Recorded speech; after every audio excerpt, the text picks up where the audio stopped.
welcome to the Self-Delivery Network program of today, Dr. Mike and you. And today we are taking the part 6 of preparing for self-delivery. So in the other part 5, we talked about preparing for self-delivery, and we talked about the high-risk pregnant women, those who can bleed. But today we are taking preparing for the safety of pregnant women that already have a scar in their wombs or whose wombs are weak. Pregnant women who have done cesarean section, pregnant women who have done fibroid operation, pregnant women who have done metroplasty, an operation to correct anomaly of the womb, pregnant women whose wombs perforated in the past during the termination of pregnancy or any other gynecological procedure, pregnant women that had a fibroid operation in which the endometrial plate was breached. All these women already have a scar in their wombs. And the women that have fibroids accompanying pregnancy. All these women are women that have weak wombs or whose wombs have a scar. We need to prepare for their safety. They are high-risk patients. They are high-risk pregnant women. We have said that there are 2 categories of women: high-risk women, low-risk women, and then there is no-risk pregnancy. Every pregnancy is risky. That means every pregnancy has a capacity to kill either the pregnant woman or the baby or both. So every pregnancy should be managed by those who are trained to take care of pregnant women, the skilled childbirth attendants. So in preparing for self-delivery, as it concerns women with previous scar in their wombs, women whose wombs are weak, we need to think about what happens when women are operated. Because what happens in a particular surgery will influence the reproductive future of that woman. What happens in a particular surgery may mean the end of life for that woman in the next pregnancy. So we must start preparing for these women while we are doing surgery for them, or just before we do surgery for them. Every woman whose membranes have ruptured, they have what we call chorioamnionitis. They have infection, the amniotic cavity, infection of the membranes that cover the baby. Women that start draining water long before their delivery, long before they enter into labor. Maybe they start draining water for 3 days, 2 days, or more, a week before labor starts or before they are operated. Such women are high risk pregnant women because when they end up being operated, the tendency to have wound infection is very high. That means that such women should receive parenteral antibiotics. They should receive antibiotics that will kill germs that may persist in the wound and cause the scar to be weak eventually. So such women should receive parenteral antibiotics, and as much as possible, the infection screening should be done. What is the reason behind the rupture membrane? What organisms are inside that uterus? A swab can be taken from the uterus, what we call endometrial swab, or endocervical swab, or a high vaginal swab, or the lipo can be taken and checked for the presence of microorganisms, presence of germs like Staphylococcus aureus, H. coli, Klebsiella species, Proteus vulgaris. All these organisms that are transient organisms around the anal area, perianal area, around the perineum, around the vulva, around the vagina, lower vagina, around the anus. Some of these organisms can migrate to the womb, and in the course of examination of the woman, the organisms can be dislodged from where they are to inside the womb. That means frequent vaginal examination should be avoided, and then examination should be done with sterile hand gloves, not with unsterile gloves, not with bare hands. And the hands should be washed with water and soap and decontaminated before wearing the gloves. And the gloves and the mouth and the nostrils should be covered by a mask. So that protects the woman from receiving organisms that she didn't bargain for. So women already have organisms around the cervical area that enter the amniotic cavity to cause. So we must find out what organisms are present, what is the sensitivity pattern of these organisms, what germs, what drugs can kill them effectively, and how many of these drugs can be used effectively in pregnancy. We know that the penicillins are very safe in pregnancy, the cephalosporins are very safe in pregnancy, erythromycin is safe in pregnancy. So these are drugs that we should exhibit to kill the germs that are present in the amniotic cavity present. So because if we don't kill these germs, we are likely going to transfer them to the wound, transfer them to the wound in the womb, transfer them to the wound in on the abdomen as we do Caesar section. So, but when we kill these germs, what we call pre-procedural parenteral antibiotics, if we give this pre-procedural parenteral antibiotics, we protect this woman from the challenges of a weak womb, a weak scar. Because if infection lingers for too long after the surgery, whether it's fibroid operation, whether it's Caesar section, it's going to give us a scar that may not stand the test of time. It may not stand the pressures of prolonged pregnancy, the pressures of labor. I just give you an example of what happened a few days ago. A woman came to us in pains, and the pains were persistent. It looks as if it was labor. She was 40 weeks and 3 days in pregnancy. She was just given 1 week grace. She had a previous Caesar section, and she was given 1 week grace in case she doesn't go into labor, that she will have a Caesar section. But that was like a mistake, because after 3 days she ruptured her womb, and baby was thrown out of the womb. Placenta was thrown out of the womb. She was bleeding inside, so we have to rush in to do a laparotomy and then remove the baby and the placenta and the blood and repaired the uterus. We discovered that the scar was disrupted completely along the line of the scar, then plus some other areas of the womb, the right inferolateral area were also disrupted. And so this unfortunate event could not have happened if that scar was strong. Now, why did that scar rupture? The reason why the scar rupture was that during the time of the previous cesarean section, this woman did not register in the hospital. She came from an unskilled childbirth place where a lot of infection was given to her, and she had twin pregnancy. One of the twins lived, the baby girl, but the baby boy already died in the uterus. So delivery took place by cesarean section, but it's like the wound did not heal completely well, and so the scar was weak. And so when she had some contractions after her 40th week of pregnancy, suddenly she noticed that the pain was becoming more persistent. She was noticing the fetal parts easily palpable. She could not even move her tummy. That shows that she had ruptured her womb. So we can protect this woman like this by making sure that we prevent infection. That's why in safe motherhood hospitals, what we do infection screening for all women that register with us. We take some swabs from the endocervix. We do a high vaginal swab. We do a urine microscope culture and sensitivity. Even though these are the first two investigations I mentioned are not commonplace because of the cost implications. But every woman that registered with us, we must, as of necessity, do a urine microscope culture and sensitivity. And those who have microorganisms growing in their urinary bladder or urinary system and growing around the womb and cervix, those germs are killed.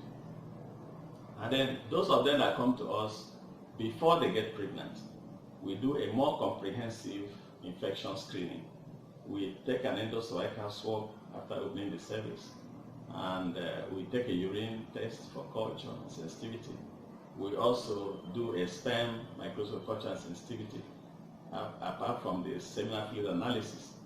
By so doing, we treat both the man and the woman thoroughly for more than 10 days or 10 days, and we make sure we clear the germs that are in her system before she conceives.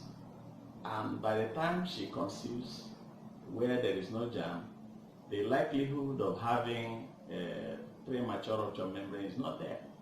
And the likelihood of having an infected wound that may heal poorly or may heal with secondary infection. Some of the wounds break down. When they break down, you have to, dress the wounds for a long time, give antibiotics, freshen the edges, and then do secondary suturing. Then the wound now heals by secondary infection. Sometimes some of the wounds linger in healing for a long time. These all produce weak scars that may easily give way during the time of labor, or if they are stimulated by oxytocin. So we must prepare for these women that who have a scar, or that have a scar and they are pregnant. We must prepare and make sure that they are safe. Even the women themselves and their husbands or spouses, friends and relations, mentors, should also prepare for safe delivery by making sure that they deliver in a center where infection is not put into them. They don't receive iatrogenic infection. A center with comprehensive emergency care facilities and personnel. A center with the requisite knowledge of infection, protection, prevention, and treatment. Now, going to deliver on mats, going to deliver on pumpkin leaves, going to deliver in ramshackle places is one way of not preparing for safety for these women, because some of them still end up in a hospital. They end up in a hospital with fulminant infection that will make the wounds to heal poorly, and so the next pregnancy are jeopardized by what happened in the previous pregnancy. So even there's responsibility on the part of the women who are concerned, part of their husbands, or part of their mentors, part of the spiritual overseers, to make sure that they don't have an infective process going on when they are pregnant. And then when they are pregnant, that infection screening and treatment are given. And then when they rupture their membranes before labor, that correct antibiotics are given. And then if they notice that the particular center they have gone, these things are not being done, they can relocate to another center where they can be easily well taken care of. Now, those healthcare providers should also prepare for safety of these women by having parenteral antibiotics that are relevant to their cases available, by giving them the requisite treatment at the right time, and by making sure that after surgery, that these women are treated properly to make sure their wounds heal primarily, that's by primary intention. By so doing, they are making sure that these women are safe.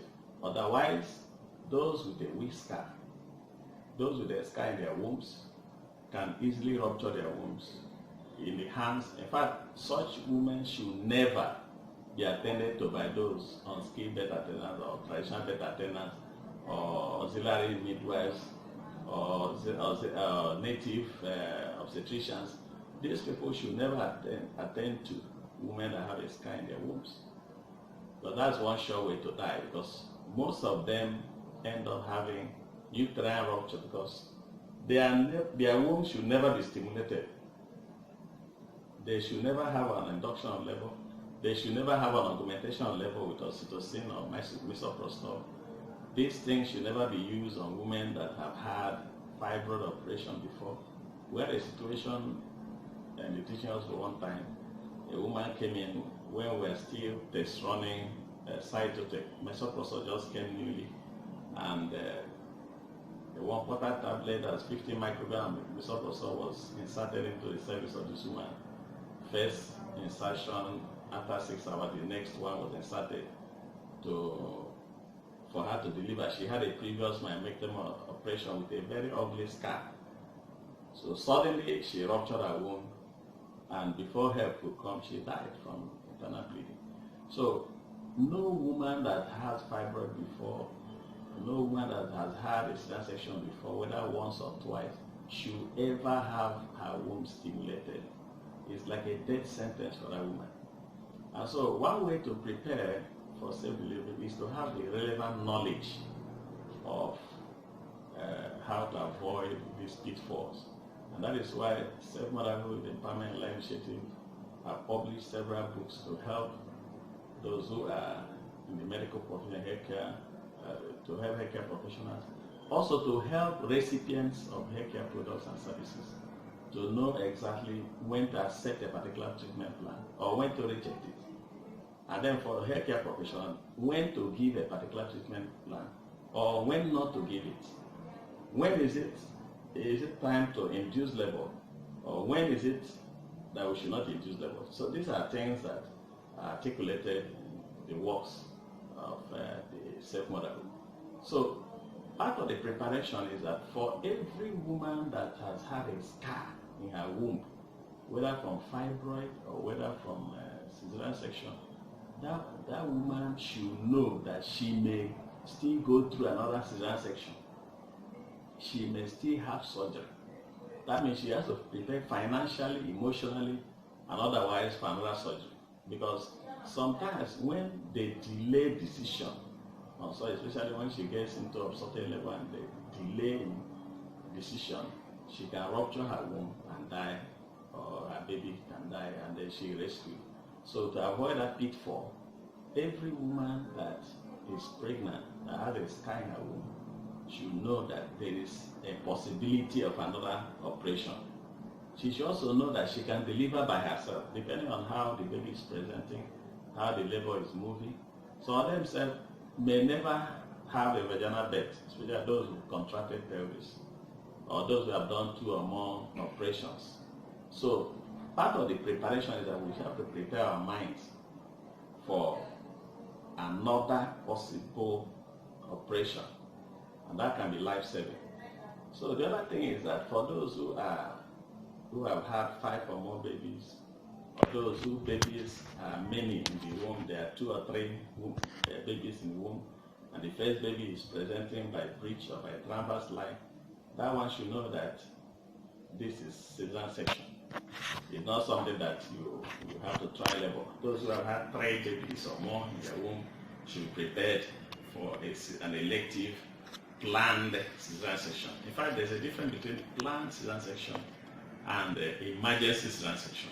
It's not good for women that have had a scar in their wombs, women whose wombs are weak, to come as emergencies, because emergency cesarean section should be handled by senior obstetricians who may not be available at unholy hours when these people present themselves. So it's better if the woman may not deliver, she should accept an elective cesarean section, which is done in the daytime when blood can be sourced, antibiotics can be sourced, skilled surgeons can easily be available, not done at the dead of the night when it is difficult to run around and prepare for safe delivery.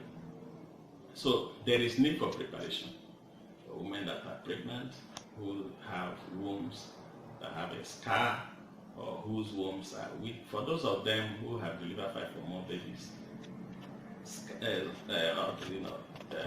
intravenous cannula should be in situ in their hands, and active management of second stage of labor must be in place. Egumetsine can be given after delivery, and if the person has high blood pressure, you can give oxytocin injection 10 units, push, and then set up an oxytocin drip. You put cytotec in the anus or give it under the tongue. All this must be put in place to avoid uterine hypotonia. The uterus is flabby and start bleeding unnecessarily. A woman had delivered 12 children. The 13th one, she came in the hands of an unskilled childbirth attendant. She delivered uneventfully. The person was waiting for the placenta to come out. There was no cannula in the hand, and she started bleeding. By the time they started looking for a vein to give normal saline, to give injection IV, this woman collapsed and died and left 12 children. So there is need to prepare for women like that by making sure that they have an intravenous cannula in situ, that you have access to blood if when needed, you have access to potent oxytocics, you have access to parenteral drugs like gometrine, you have access to fluids like normal saline. These things must be in place before that woman can be said to be safe in that center. So everybody must prepare for safe childbirth of all women that have scar in their wombs or whose wombs are weak. The woman herself should prepare, the husband should prepare relations. So women and whose husbands who are poor or whose husbands are also poor should get relations involved beforehand, that there's a project. They should take pregnancy as a project. Churches should take pregnancy of poor women as a project. Social groups and organizations should take pregnancy of poor women as a project. Even voluntary organizations, NGOs should take pregnancy of poor women as a project. Because some of them cannot afford the cesarean they need. They delay action until the womb ruptures, they die and their babies die, and they die their loss to humanity. So even people, professionals, healthcare professionals, should be ready to help, also prepared to help poor women who cannot afford even skilled childbirth care. What drives them to skilled childbirth care is poverty. So volunteer, the people who can, we welcome volunteer surgeons who can operate them without much cost. Volunteer midwives who can take care of them without much cost. We also welcome those who can pass our message to others, so that to save these ones who cannot take care of themselves or who don't even know what to do. There are a lot of them, they are so ignorant of the issues we have raised in this discussion. And so somebody should tell them the story. And you can do that. We have so many materials available in Sermon that we can use to teach others. You can read those materials, understand them, and begin to mentor others. Even those who are mentoring these pregnant women should have access to information from the Self-Driven Network, from Self-Mother Empowerment Life Initiative, that they can use. They read the materials, they can use it to mentor these couples and these young women that do not know their left or right, and save their lives. So there is opportunity for everybody to involve in the process of making sure women get safe delivery. And I'm inviting you to be part of this worldwide organization that is making sure that pregnant women are safe and their babies. Find something to do to help that woman that's close to you. Find something to help that woman that's far away to be safe during childbirth. And so we appreciate you for watching this video and for being part of this program. Follow us on our Self-Delivery Network channel on YouTube and click a notification bell. Even like and follow us on Facebook, Twitter, and Instagram. And as you do that, the Lord will bless you. And be part of our program. Watch us all the time. We have books here. Like I said, there are materials that are available. Reasons for maternal mortality. What are the impacts of those who take care of women? What are the impact of negative prophecies and negative words that are used that make people go away from skilled or orthodox care? So you can get a whole lot from these reasons for maternal mortality. Then you have correct information about fibroids. I mentioned that when fibroid is inside the womb, that woman is regarded as a high-risk pregnant woman because they may bleed more. They may not deliver by themselves. They may need a cesarean section because the fibroid may block the passage, not allowing the baby to come out. They have tumultuous labor. They have prolonged labor. They are likely to have repeated cesarean sections. And so by so doing, they are high-risk patients. Their wombs can rupture and they can die. So get more information correct information about fibroids. What is it that fibroids cause? These books are published by Safe Motherhood Empowerment Life Initiative and it's available in our website, www.smeei, small letters, .com. So you can click to our website and get access to this material that will help you have an understanding of how best to prepare for safe delivery for women that have scar in their womb, or women whose wombs are weak. You are blessed. See you again.